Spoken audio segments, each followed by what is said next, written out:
सुप्रभात बच्चों, कैसे हैं आप सब। आशा करती हूँ आप सब घर में सुरक्षित होंगे और अपना अध्ययन अच्छे से कर रहे होंगे। मैं सोना यादव, आपकी हिंदी विषय की अध्यापिका। जैसा कि आप जानते हैं, पूर्व कक्षा में हमने संज्ञा का दोहरान कार्य किया था। बच्चों, क्या आप बता सकते हैं संज्ञा के स्थान पर प्रयुक्त होने वाले शब्दों को क्या कहते हैं? जी हाँ, संज्ञा के स्थान पर प्रयुक्त होने वाले शब्दों को सर्वनाम कहते हैं। तो बच्चों, आज हम सर्वनाम का दोहरान कार्य करेंगे। आइए शुरू करते हैं आज की कक्षा। सर्वनाम। बच्चों, सर्वनाम शब्द दो शब्दों से मिलकर बना है। सर्व जमा नाम, अर्थात सबका नाम सर्वनाम कहलाता है। जो शब्द संज्ञा के स्थान पर प्रयुक्त होते हैं उन्हें सर्वनाम कहते हैं। जैसे मैं, हम, तू, तुम, यह, वह, आप, कुछ, कोई, कौन, क्या, जो, सो आदि। ये सभी शब्द सर्वनाम शब्द हैं। आइए उदाहरण के माध्यम से समझते हैं। रोहित ईमानदार बालक है।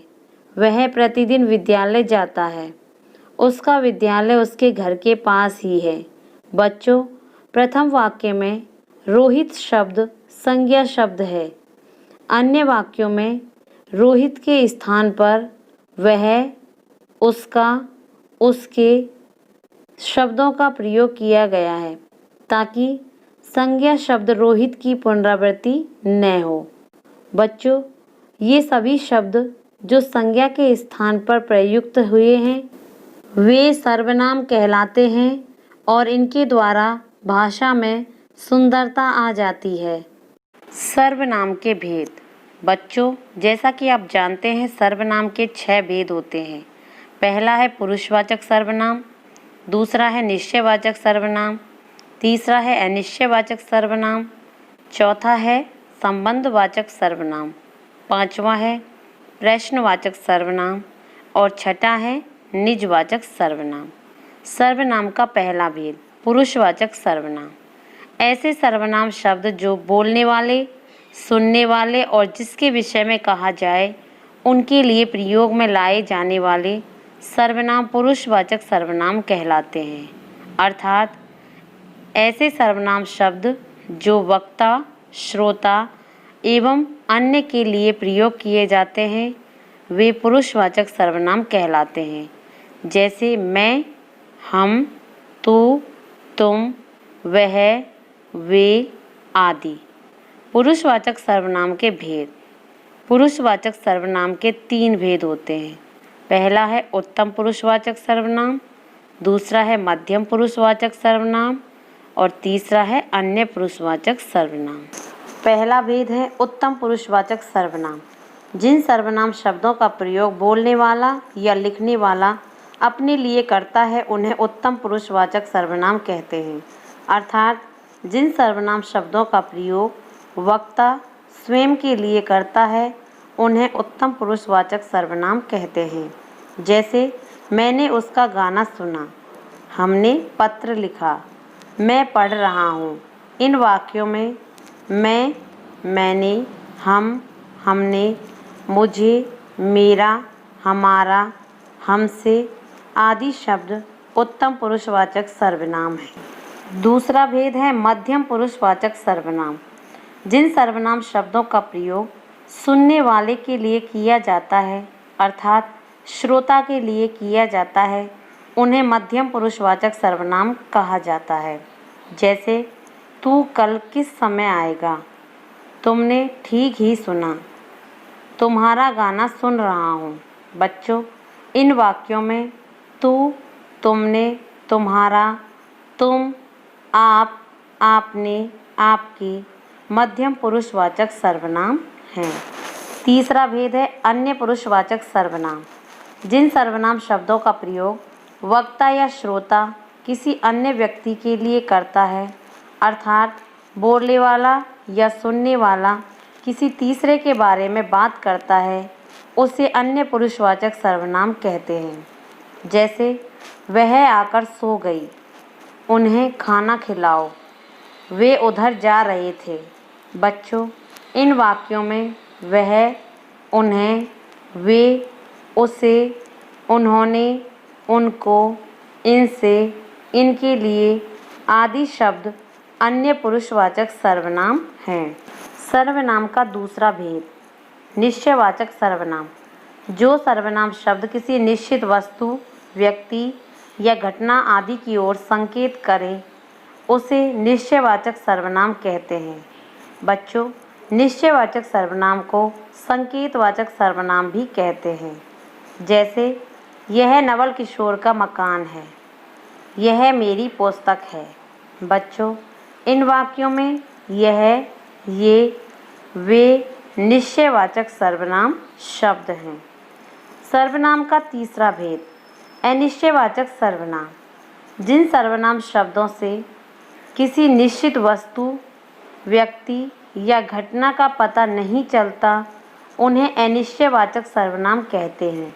बच्चों, ध्यान से सुनिए कि जिन सर्वनाम शब्दों से किसी निश्चित वस्तु, व्यक्ति या घटना का पता नहीं चलता उन्हें अनिश्चयवाचक सर्वनाम कहते हैं। जैसे दूध में कुछ गिर गया, किसी ने कूड़ा फेंका है।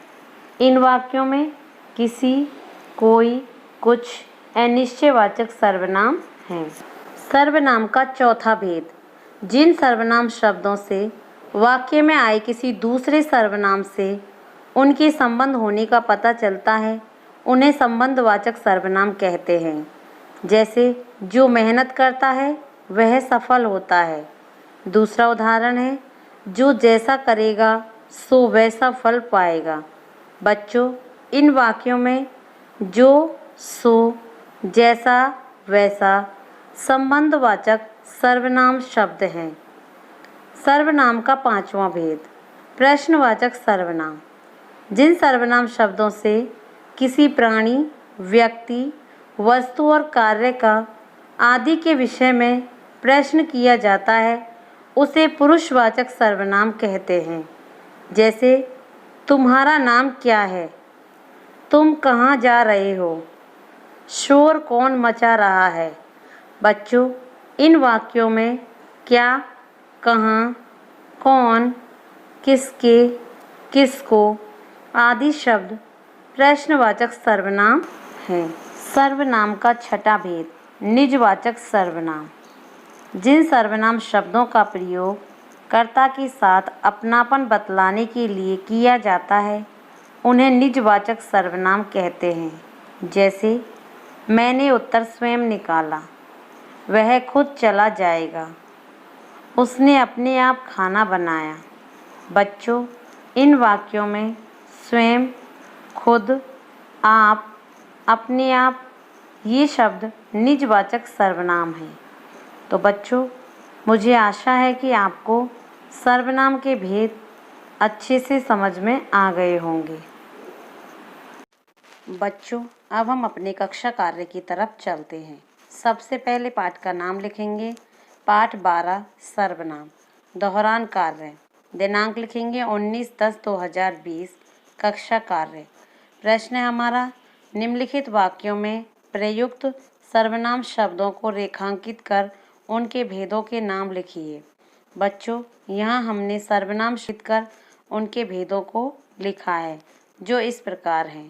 पहला वाक्य है, हमने कथा सुनी।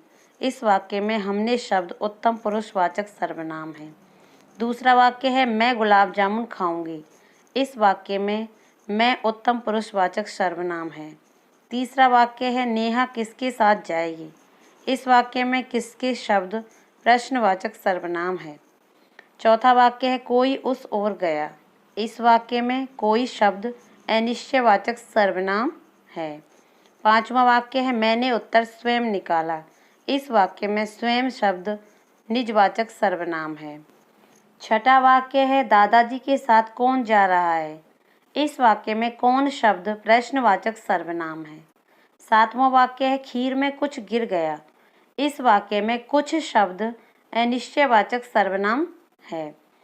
आठवां वाक्य है, तुमने ठीक ही सुना। इस वाक्य में तुमने मध्यम पुरुषवाचक सर्वनाम शब्द है। नौवां वाक्य है, यह रोहन का पर्स है। इस वाक्य में यह निश्चयवाचक सर्वनाम शब्द है। 10वां वाक्य है जो जैसा करेगा सो वैसा फल पाएगा। इस वाक्य में जो, सो, जैसा, वैसा संबंधवाचक सर्वनाम शब्द हैं। तो बच्चों, इस तरह से आप अपना दोहरान कार्य सुंदर एवं स्वच्छ तरीके से करेंगे। आज के लिए इतना ही। अगली कक्षा में मिलते हैं एक नई विषय वस्तु के साथ। तब तक के लिए धन्यवाद।